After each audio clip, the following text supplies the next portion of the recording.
Oh, it's Cliff here, talking about my compact camper van 12 months on, and there's been a lot of iterative refinements and changes. I'm an industrial designer by background, and I really enjoy the process of design. And although I did my best to come up with the ultimate design initially, after a year of small improvements, I found that there were definite ways that I could make it better. And I wanted to share it with you folk who are considering making a compact camper van, how you could format it out and take advantage of some of my trial and error design stages. So there were I probably did about 20 refinements over the last year, but there were two refinements that were really significant. And one was a rear recliner board in the back of the van. This recliner board allows the van to be used in four completely different formats, a true transformer van that makes it feel like a big van, but it's a very small van. And the other really important thing I did was fit full electrics with solar panels on the roof. And I won't go into the details of that because there's plenty of videos on that subject. But that made a big difference too, that we could be off the grid and just using the sun to charge our e-bikes to ride day after day. Having a fridge, charging a laptop and cell phones is absolutely brilliant. So this video I'll be going over the design refinements that I made in the last year, just recapping the design and where I've got to. Hopefully it'll be of interest to other people looking at converting a small camper van. Because remember, this size camper van is only the footprint of a medium-sized, small to medium-sized car. It parks very easily. It seems much bigger than a small to medium-sized car, the high ace, short wheelbase, but it's only bigger because it's taller and squarer. You get a cube of volume versus a sloping car, which is quite small. So you've got a very nice vehicle to drive and park and go up those winding gravel roads all over New Zealand. A very discreet little vehicle, and yet it's with this design it's really roomy on the inside and really comfortable. The refinements that I've made over the last year have made a big difference. So I'll go into those refinements briefly now, and let me know in the comments if you have any questions. Alrighty, cheers. So let's look at the different positions that recliner seat can be in. This is it set at about 45 degrees or probably a little bit steeper, and this is what I call the lounge mode. I'll balance the camera and show you what I mean. So this is a really comfortable position with a backrest and a headrest, and got the LED light up here. It's really comfortable just for reading. So that's a sort of lounge mode for one or two people. The table can be positioned there with your drinks and nibbles. But of course that's very similar to how it's set up for dining. You're sitting either side of the table, or one of you is in lounge position, and the table can be this lagoon type table mount, can be set in different positions.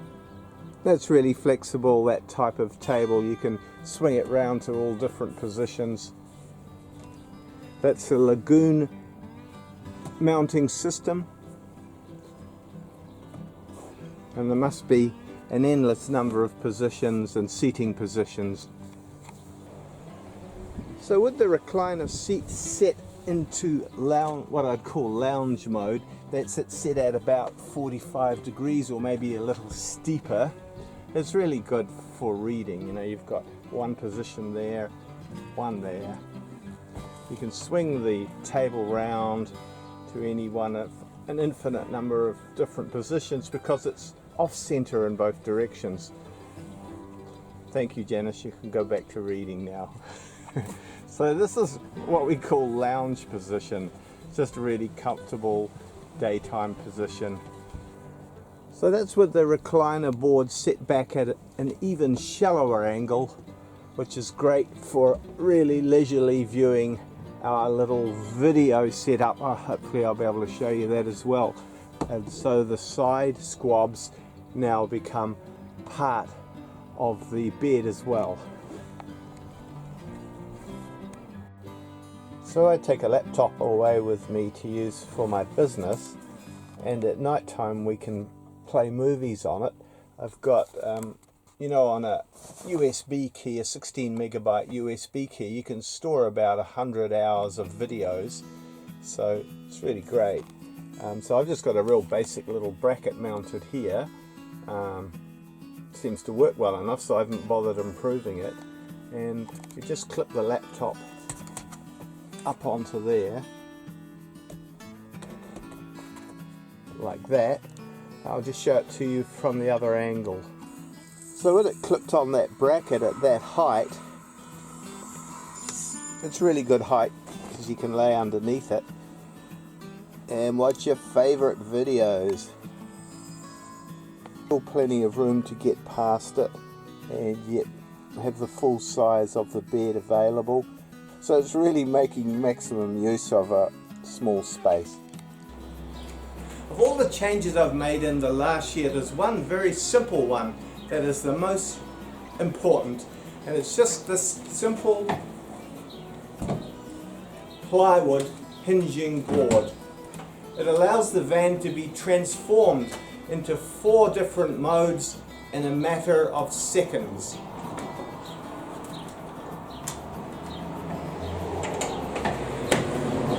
So in its most vertical position, in this position, the van has a utility boot for storage, for carriage of our bikes, our e-bikes, our tramping packs, or a load of supplies in the back. At about 45 degrees, it transforms into a lounge, a comfortable lounge with comfortable backrest, recliner position number 1. And at about 30 degrees or 20 degrees, it transforms it into a very comfortable lounge, our theaterette, where we can watch movies in a really restful position with our cushions and pillows there. And finally, the 4th position, right down on those boxes, or if those boxes aren't there, held by the webbing, we're in the sleep position. So that simple board transforms a small van like this. So the key hardware for holding it is a pair of pull-down ties, and these will hold the load easily. I've tried all different other methods before I finally hit on these. I tried the buckle type of tie that weaves through, and I found that slipped over time.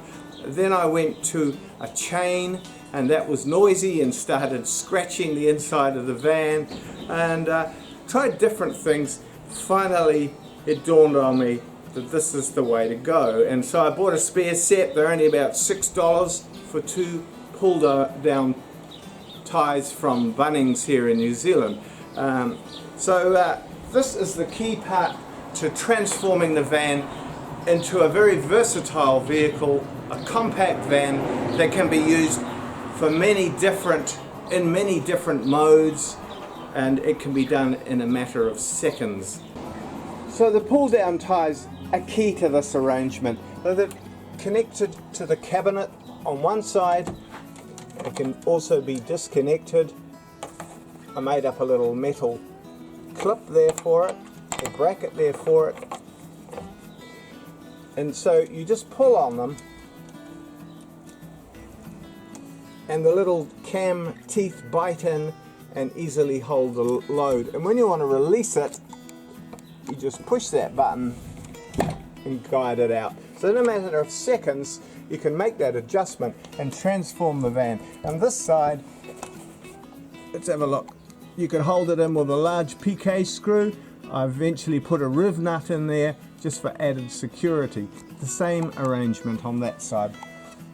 So that enables you to have a lot of the features of a large camper van in a very small camper van by having this area multi-purpose.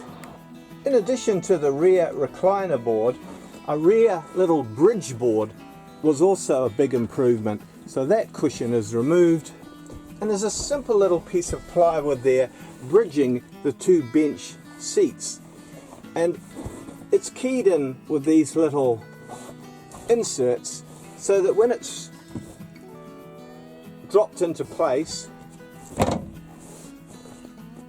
it can't slide or shift in its position. So it is completely removable if you want to use the van as a large carrying van, but most of the time it stays in place and it's keyed in place with those little inserts. We found using this van that just leaving this little bridge insert in place is very seldom a problem, and it allows you to lounge in the little lounge format or theaterette format really comfortably by sitting across that surface, and so it just stays in place. There's plenty of room in the front here for us to sit at the dining table.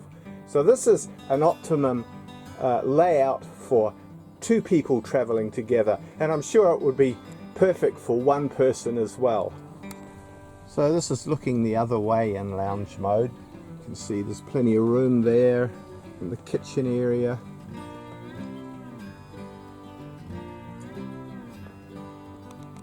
A side locker cabinet like this is really useful, and then down in there we've got the bedding, and the middle lockers are for clothing, top lockers are for toiletries and smaller things, and you just stuff everything in. You don't really need doors on it with this type of system, and it's very quick and versatile. Mirror for Jan, an outside thermometer is really handy just to double check temperatures. What's it like outside? Is it getting too hot inside? You know, I've got the sensor outside under the rear bumper, and it's currently 20 degrees in springtime, 26 inside the van, just comfortable. So we just open the sliding windows a bit more or less to cool it down.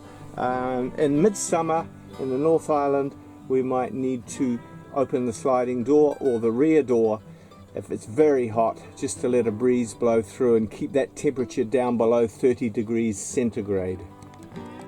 So looking at it from behind, it's just a piece of 1/2 inch or 12mm plywood hinged here and there, so it can hinge up or down into different positions, with a couple of those webbing ladder straps screwed on underneath, and they can be adjusted to any position, and that can easily take the weight of two people leaning on it or lying on it. If you didn't want to put an aluminium strip on it to stiffen it up, you could use, I would use a slightly thicker piece of plywood, probably go up to 16mm or 5/8 is it, would be sufficient without an aluminium edge on it.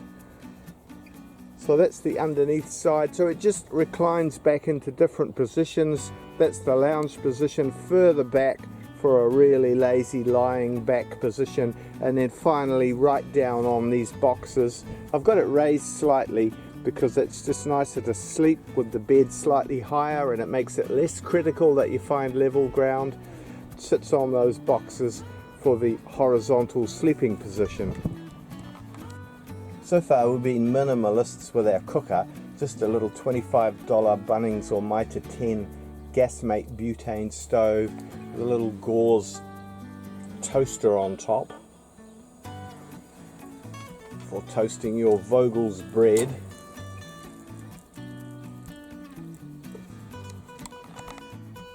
We find living the outdoorsy life that we don't need complicated food. We're quite happy with toast and soup and muesli and fruit. And another exciting Campervan recipe is toasted Vogels with canned tuna, red onion and tomato. So during the year I put 2 solar panels on the roof running lengthways, so it's very streamlined.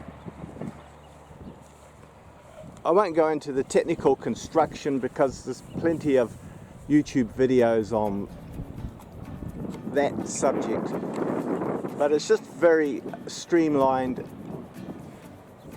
2 solar panels on the roof running through a controller, solar charge controller, dropping down into a leisure battery, a big 120 amp leisure battery down there, and coming back up into a 600 watt inverter so that I can run my laptop. We can charge our e-bike batteries and our lights and this fridge. There were lots of little refinements that I found out about the hard way. I needed to fit these push button lock latches so that the drawers wouldn't fly open when I was going up a hill and accelerating. Little things like that. Obviously the electrics, fitting LED lights connected to the leisure battery meant that we could have optimum lighting in the evenings, and improvements to the curtains so that they're really tucked out the way. We started off using bubble wrap type aluminium foil sun shield curtaining, sort of stuck on with magnets, super magnets, but gradually we've replaced them with thermodrape curtaining material, sliding in tracks and magnets on the bottom, which is a lot tidier and blocks out the light really well.